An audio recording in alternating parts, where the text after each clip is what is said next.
नमस्कार, बहुत स्वागत है आपका। जिला टॉप देख रहे हैं आप और मैं हूं आपके साथ मनदीप। चलिए बुलेटिन की शुरुआत करते हैं, खबरों की ओर बढ़ते हैं। मध्य प्रदेश सरकार में मंत्री गोविंद सिंह राजपूत ने खरीफ विपणन वर्ष 2024-25 की प्रस्तावित मिलिंग नीति के संबंध में बैठक की।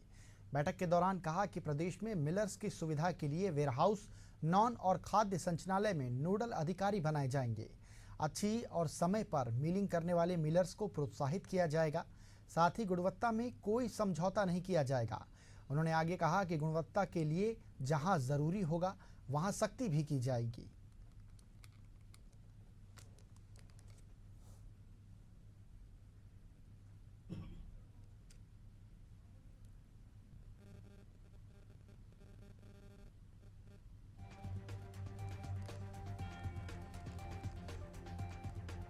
तो गोविंद सिंह राजपूत ने कहा है कि गुणवत्ता के लिए जहां जरूरी होगा वहां सख्ती भी बरती जाएगी। मिलर्स नीति के संबंध में सुझावों पर सकारात्मक रूप से विचार करेंगे।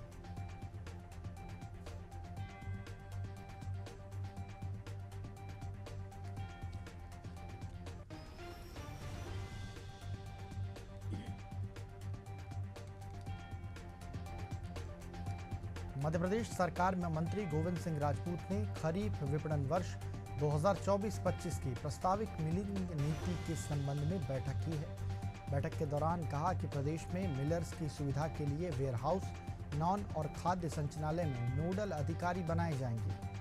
अच्छी और समय पर मिलिंग करने वाले मिलर्स को प्रोत्साहित भी किया जाएगा। इधर रीवा में आम आदमी पार्टी के नेता ने एक युवती को किडनैप कर बंधक बना लिया। उसके हाथ पैर बांध कर रखा। पुलिस ने आप नेता समेत 3 लोगों को गिरफ्तार कर कोर्ट में पेश करने के बाद जेल भेज दिया है। आरोपी नेता 2018 में रीवा से विधानसभा चुनाव भी लड़ चुका है। पुलिस ने बताया कि आप नेता गौरव वर्मा चुनाव लड़ने से पहले सॉफ्टवेयर इंजीनियर का काम करता था। वो नौकरी छोड़कर राजनीति में आया था। पुलिस ने बताया कि गौरव ने एक तरफा प्यार में 10 नवंबर को एक युवती का अपहरण कर बंधक बना लिया। वो शादी का दबाव बनाता रहता था। ड्राइवर की मदद से युवती आरोपियों के चंगुल से छूटकर पुलिस के पास पहुंची। पुलिस ने घेराबंदी कर 3 आरोपियों को गिरफ्तार किया। गौरव के साथ सनी साकेत और निखिल साकेत भी आरोपी बनाए गए हैं। पुलिस ने गौरव वर्मा और उसके 2 साथियों से कार, रस्सी, काले कपड़े, टेप और चाकू बरामद किए हैं।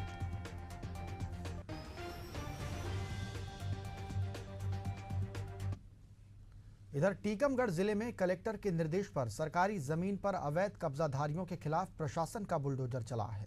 बता दें, मोहनगढ़ तहसील के नादिया गांव में 82 एकड़ गोचर भूमि से अवैध कब्जा हटाया गया। गोचर भूमि पर बने कच्चे मकानों को भी तोड़ा गया है। वहीं सरकारी जमीन की कीमत लगभग 8 करोड़ रुपए बताई जा रही है।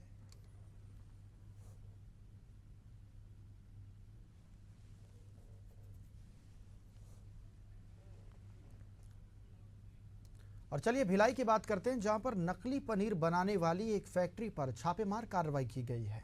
दरअसल इस फैक्ट्री में skimmed milk powder, palm oil और अन्य अमानक तेल को मिलाकर नकली और घटिया पनीर का निर्माण किया जा रहा था, जिसकी शिकायत मिलने पर एसडीएम की टीम ने खाद्य विभाग के साथ पहुंचकर छापा मारा है। फिलहाल पनीर का सैंपल लैब में टेस्ट के लिए भेज दिया गया है और नकली पनीर बनाने वाली फैक्ट्री को सील कर दिया गया है।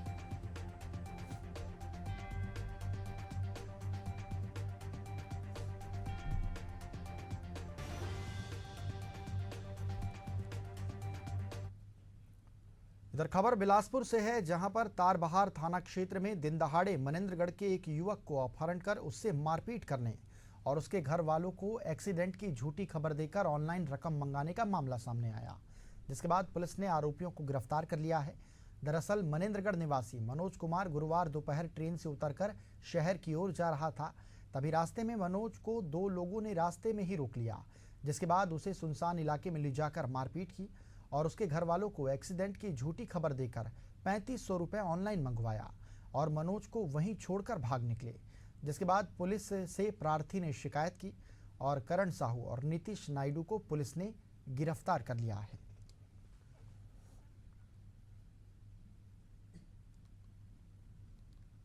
प्राप्त हुई थी कि एक लड़का जो मनेंद्रगढ़ से आ रहा था, उसको 2 अज्ञात लड़के जो बाइक पे सवार थे ज़बरदस्ती उठा के लेके गए कोई पान ठेले के पास एक सुनसान जगह पे उसको उतारा और उसके घर वालों को कॉल किया कि आपके बेटे का एक्सीडेंट हो गया है, तो पैसे आप ट्रांसफ़र कीजिए। तो उसके घर वालों ने डर में 3,000 3,500 रुपये ऑनलाइन ट्रांसफ़र किए और फिर उसी लड़के को ये 2 अज्ञात लोग मारपीट करके भाग गए। इसी शिकायत पे थाना तारबार में मामला दर्ज हुआ और शिकायत जांच में अपराध जांच में 2 लड़कों को गिरफ्तार किया गया है, जिनको अभी न्यायिक रिमांड पे भेजा है। इधर जगदलपुर मेडिकल कॉलेज के सीटी स्कैन मशीन को चूहों ने कुतर दिया, जिसकी वजह से मशीनें महीने भर से खराब पड़ी हुई हैं। मेडिकल कॉलेज जगदलपुर के मरीजों को जिला महारानी अस्पताल में सीटी स्कैन के लिए भेजा जा रहा है, जबकि दोनों अस्पतालों के बीच दूरी 7 से 8 किलोमीटर है। ऐसे में आपात स्थिति में मरीजों को शहर तक पहुंचने में काफ़ी ज़्यादा परेशानियों का सामना करना पड़ रहा है। बताया जा रहा है कि वर्तमान में 20 से 25 मरीज सीटी स्कैन के लिए पहुंच रहे हैं।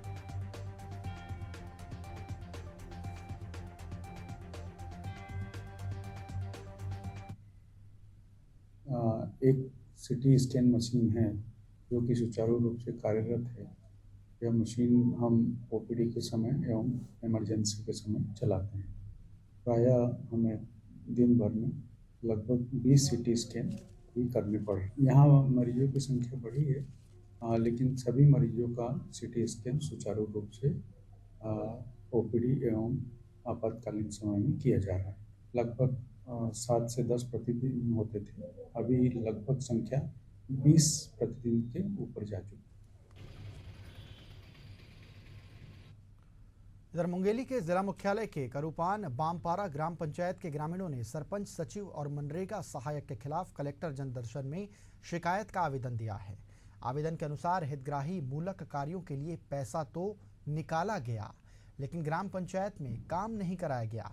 शिकायतकर्ताओं का कहना है कि कुछ काम हुआ भी है तो वो भी भ्रष्टाचार की भेंट चढ़ गया।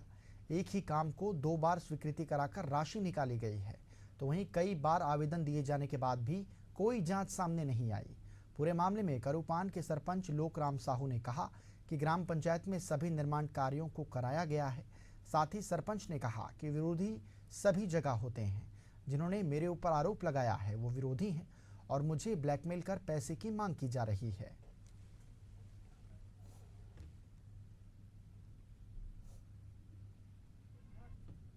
इसी के संबंध में हम जिला पंचायत और जनपद पंचायत और जनदर्शन में आवेदन दिए थे शिकायत के लिए कि कार्रवाई किया जाए, उसमें क्या काम हुआ है। तो उसको हम लोग को अभी तक कोई कार्रवाई दिख नहीं रहा है। जो हमारे यहाँ जनप्रतिनिधि सरपंच है लोकराम साहू, और जो मनरेगा में देखता है रोजगार से राजेश साहू, और सचिव सुशील कुमार ठाकुर जी है, जो कि इन लोगों के चलते गाँव में पूरे भ्रष्टाचार और गाँव को एकदम से कि भ्रष्टाचार के बीच में छोड़ दिया है। जो भी आ रहा है मनरेगा में आवंटन आ रहा है, जो भी आ रहा है, सभी लोग अपने आपस में जो गोदी खाने भी नहीं जा रहे, उनके नाम जो कमाने खाने बाहर गए उसके नाम भी भर कर लोग पैसे को बांट लिया जाता है। करूपान बामपारा के निवासियों में है, वहाँ जानकारी यहाँ मांगत हन तक कुछ जानकारी मिलत नहीं है। वहाँ कुछ कार्य हो नहीं है, ऑनलाइन में हो है और ऑफलाइन में नहीं हो है। जहाँ होना चाहिए वहाँ नहीं हो है। ओकरे शिकायत लेके आए रहे आरटीआई के तहत जानकारी मांगे रहे, अभी तक हमारा 3 महीना हो गए मिले नहीं है। जनपद ऑफिस, कलेक्टर ऑफिस, जिला पंचायत दर भटकत हन आथन। यहाँ अधिकारी मन एती ओती करके घुमा देते हमला, ओकर बाद फिर चुप चले जाते हैं। हमन जल्दी कार्रवाई के मांग चाहत हन। जी देखो क्या है, विरोधी तो सभी जगह रहते हैं, सब विरोधी लोग हैं जो अभी मेरे शिकायत कर रहे हैं। बाकी जांच दल जिला पंचायत से, जनपद पंचायत से बना हुआ है और 2 दल जो है जांच करके आ चुके हैं, जिनको मैं पूरा सपोर्ट कर रहा हूं। जहाँ तक उनके द्वारा सपोर्ट नहीं किया जा रहा है। रहा बात गबन करने की, तो जांच समिति है, जांच कर रहे हैं, जांच में सारा चीज़ सामने आ जाएगा। रही बात इनकी बात, तो ये लोग मेरे को ब्लैकमेल कर रहे हैं, पैसा मांग रहे हैं। 9 लाख रुपये का भी मांग किया गया है, तो मैं मना कर दिया हूँ, क्योंकि मैं सारा काम करवा चुका हूँ। रहा बात डबल और तिबल वाला काम नहीं है, सिंगल काम है। स्वीकृति आदेश दिखा देता हूँ। इधर पखांजूर में विधायक विक्रम देव उसैंडी ने शुक्रवार को पुलिया निर्माण कार्य का भूमि पूजन किया। दरअसल क्षेत्र की जनता कई वर्षों से निर्माण कार्य की मांग कर रहे थे। अब इस कार्य के भूमि पूजन के बाद से क्षेत्र की जनता में खुशी की लहर है और जल्द ही इस कार्य की शुरुआत की जाएगी।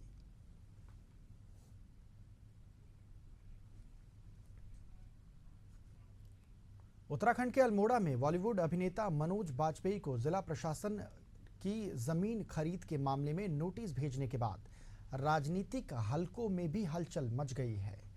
मामले पर कांग्रेस के वरिष्ठ नेता और पूर्व विधानसभा अध्यक्ष गोविंद सिंह कुंजवाल ने कहा कि मामले की जांच में सही तथ्य सामने आने पर ही कार्रवाई होनी चाहिए। गोविंद कुंजवाल ने मुख्यमंत्री पुष्कर सिंह धामी के जमीन खरीद पर बनाए गए कानून का हवाला देते हुए कहा कि हाल ही में चितई क्षेत्र में मानकों के विरुद्ध खरीदी गई जमीन जब्त की गई है। कुंजवाल ने स्पष्ट किया कि अगर जांच में अनियमितता पाई जाती है तो मनोज बाजपेयी के खिलाफ नियमों के अनुसार कार्रवाई भी की जाएगी।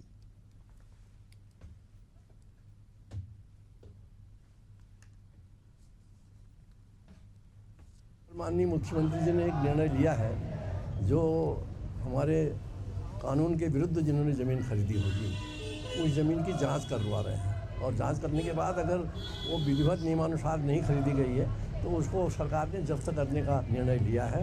अभी चितई में कुछ जब्त भी हो गई है, तो मैं समझता हूँ वाजपेयी की ज़मीन की जाँच हो रही है और जाँच होने के बाद जो सही तथ्य सामने आएगा उसमें। इधर उत्तराखंड के अल्मोड़ा में पशुओं की 21वीं गणना की प्रक्रिया शुरू हो चुकी है।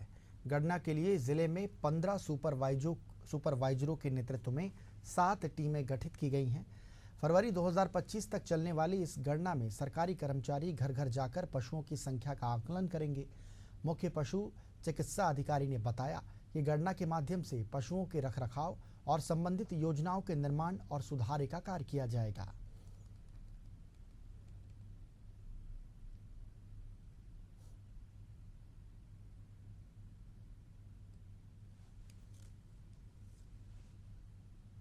हो चुके हैं। आज 2024 में हमारी ये 21वीं पशुगणना चालू हुई है, जो कि फरवरी 2025 तक नियत रहेगी। इस पशुगणना में हमारे समस्त पालतू पशुओं की गणना की जाएगी, जो कि आवारा पशुओं की भी होगी और साथ में हमारे जो पालतू पशु हैं उनकी भी गणना होगी। ये गणना हमारे जनपद अल्मोड़ा में 7 टीमों के द्वारा की जा रही है, जिसमें 7 प्रकटक लगाए गए हैं एवं 15 सुपरवाइजर्स की इसमें ड्यूटी लगाई गई है। प्रत्येक घर में सरकारी कर्मचारी जाकर के गणना करेंगे और उस गणना में आप स्वयं जो हमारे पशुपालक हैं उनसे अपील करता हूं मैं कि भागीदारी करें और उनका सहयोग करें। उत्तराखंड वन विभाग ने जंगलों की आग से निपटने के लिए तैयारी शुरू कर दी है। इसके तहत विभाग की ओर से फायर अलर्ट सिस्टम से सरपंचों को जोड़ा जा रहा है। इस संबंध में अपर प्रमुख वन संरक्षक वनाग्नि नियंत्रण निशांत वर्मा ने बताया कि FSI के फॉरेस्ट फायर अलर्ट सिस्टम से अधिकारियों के साथ ही वन पंचायतों के सरपंचों और विभिन्न स्वयंसेवी संस्थाओं के प्रतिनिधियों को जोड़ा जा रहा है। राज्य में वनाग्नि सूचना प्रबंधन प्रणाली को बेहतर करने के लिए forest fire Uttarakhand mobile app भी विकसित किया गया है। इससे रिस्पांस टाइम को और कम किया जा सकेगा।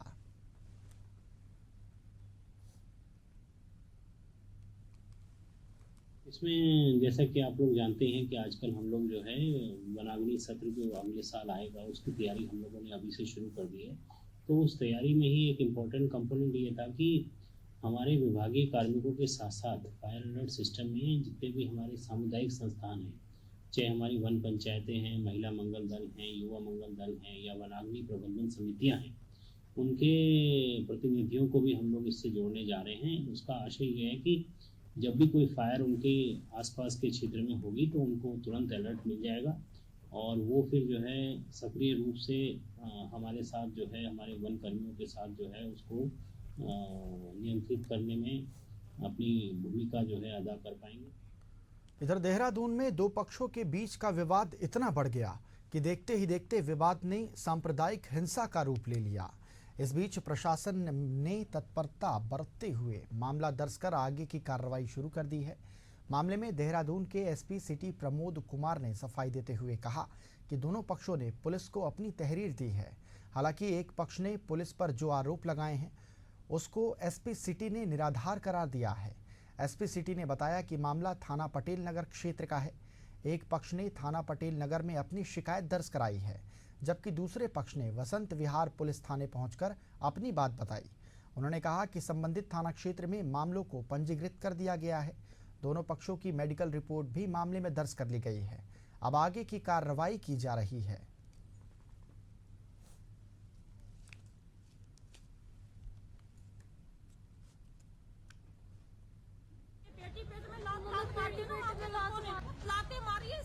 इसको हम बचा रहे तो वो हमें भी मार रहे और हाथ खींच के अंदर ले जा रहे हैं। लड़की को हाथ पकड़ के खींच रहे लड़की।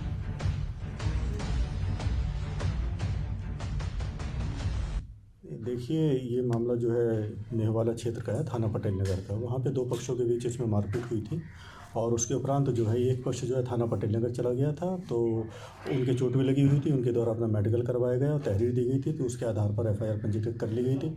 दूसरे पक्ष के द्वारा भी उसके बाद जो है पहले थाना बसंत विहार गए और थाना बसंत विहार से कोई उसका लेने देना नहीं था, तो थाना बसंत विहार पर उनके द्वारा पटेल नगर थाना प्रभारी को संबोधित एक एफआईआर लिखी गई थी, तो उसको भी हमारे द्वारा जो थाना पटेल नगर पर रिसीव करवा कर एफआईआर पंजीकृत कर ली गई है और दोनों में ही विधि पूर्वक कार्रवाई जो की जा रही है। निरीक्षण स्थल कर लिया गया है, मेडिकल जो है वो भी विवेचना में शामिल कर लिए गए हैं और दोनों पक्षों के बयान भी अंकित किए जा रहे हैं और जल्द ही इसमें जो विधिक कार्रवाई है वो पूर्ण करके इसमें माननीय न्यायालय में आरोप पत्र प्रेषित कर दिया गया।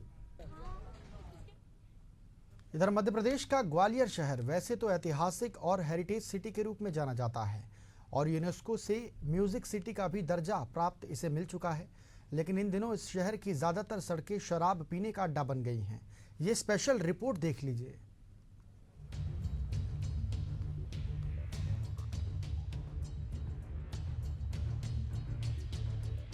खुले आसमान के नीचे सड़क पर जाम छलक रहे हैं, पीने वाले भी खूब पी रहे हैं।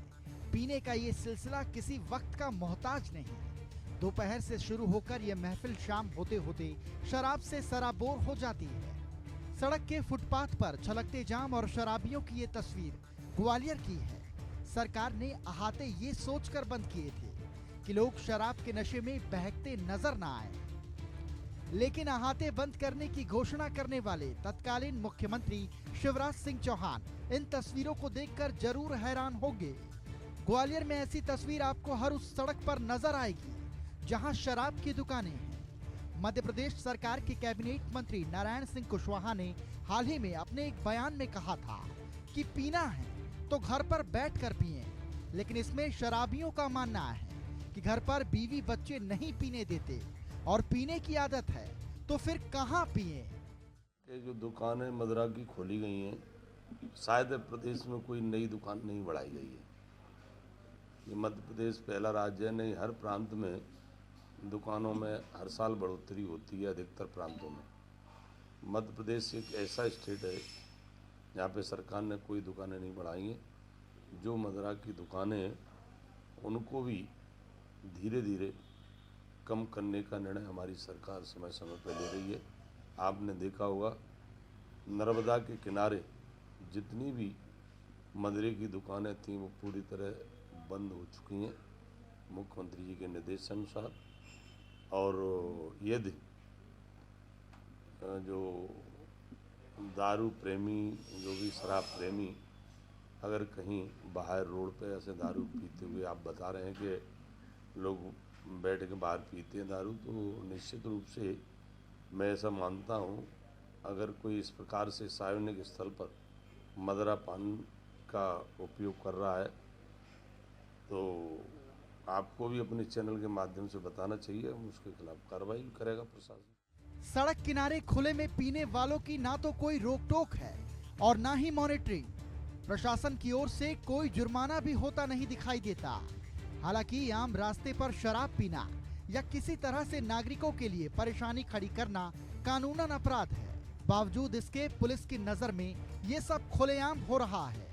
देखिए, शराब और एक्साइज एक ऐसा विषय है, कम से कम मैं ग्वालियर चंबल के बारे में तो विशेष रूप से बता सकता हूँ कि अहाते बंद होने के बाद हर गाड़ी जो आपको सड़क पे मिलेगी शाम को, और ख़ास तौर से एसपी ऑफिस के निकट में बता रहा हूँ, और एसपी साहब को भी आपके माध्यम से ये संकेत भी दे रहा हूँ, बल्कि अब तो चेतावनी की स्थिति आ गई है कि जनता बहुत परेशान है।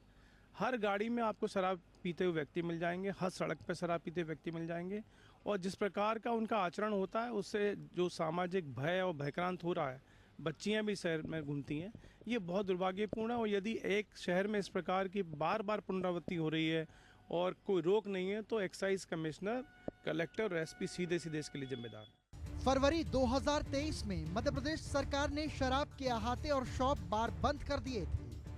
उसके बाद अब शराब की दुकानों के आसपास ही खुले में पीने वालों के अड्डे बन गए हैं। शराबियों की जमा बड़ी से परिवार के साथ निकलने वाले लोगों को बचकर जाना पड़ता है या फिर वो अपने रास्ते बदल देते हैं, क्योंकि खुली बोतल गिलास में जाम और शराबियों से सजी महफिल लोगों में दहशत पैदा करती है। पीने वालों के ऐसे अड्डे खत्म नहीं कराए गए तो आने वाले दिनों में ये और भी मुश्किलें खड़ी कर देंगे। देखिए, इसमें सभी थाना प्रभारियों को मैंने विभिन्न बैठकों में स्पष्ट निर्देश दिए हैं कि ऐसे सार्वजनिक स्थान जहाँ से लोगों का आवागमन रहता है, वहाँ पर यदि शराब की कोई दुकान है और उसके निकट बैठ के लोग मैदानों में या फिर गलियों में शराब का सेवन करते हैं तो ये बिल्कुल अनुचित है। और पहले आते जो परमिटेड रहते थे, विधिवत जब चलते थे, तब उसके अंदर लोग बैठ के जब पीते थे, उसके स्थानों पर जो लोगों ने ये नई प्रवृत्ति विकसित की है तो ये बिल्कुल बर्दाश्त नहीं की जाएगी। और सार्वजनिक स्थान पर इस प्रकार से शराब पीकर वहाँ पर मतलब गलत प्रकार की गतिविधियों में संलग्न होना, इसको हम बिल्कुल टॉलरेट नहीं करेंगे। और मैं फिर से विशेषकर त्योहारों को दृष्टिगत रखते हुए सभी थाना प्रभारियों को, सभी राजपत्रित अधिकारियों को सभी जिलों में इंक्लूडिंग ग्वालियर ये बताया है कि हमको ये विशेष ध्यान रखना है, क्योंकि इसमें लोगों का मूवमेंट होगा। हमारी बहनें, हमारी महिलाएं, हमारे वृद्ध, हमारे पुरुष सब निकलते हैं और उसके बाद ये इस प्रकार के लोग जो सार्वजनिक स्थानों पर शराब पीकर कोई ऐसी गतिविधि करते हैं जिस ऑब्जेक्शनेबल रहती है, लोगों को आपत्तिजनक आचरण लगता है उनका, तो ये बहुत ही गलत है। ग्वालियर में जिन इलाकों में शराबियों के अड्डे लोगों के लिए मुसीबत बन गए हैं, उनमें स्टेशन बजरिया, नाका चंद्र बदनी चौराहा, संभागीय commissioner road, MLB road, Phulbagh Shinde की छावनी, कप्पू तिराहा, गुड्डा गुड़ी का नाका, महाराजपाड़ा, गोविंदपुरी, धर्मवीर पेट्रोल पंप, लक्ष्मीगंज, गोल पहाड़िया, अलकापुरी चौराहा जैसे 50 अड्डे शामिल हैं, जहां शाम को शराबियों की महफिल सजती है। एशियन न्यूज के लिए ग्वालियर से भूपेंद्र भदौरिया की रिपोर्ट।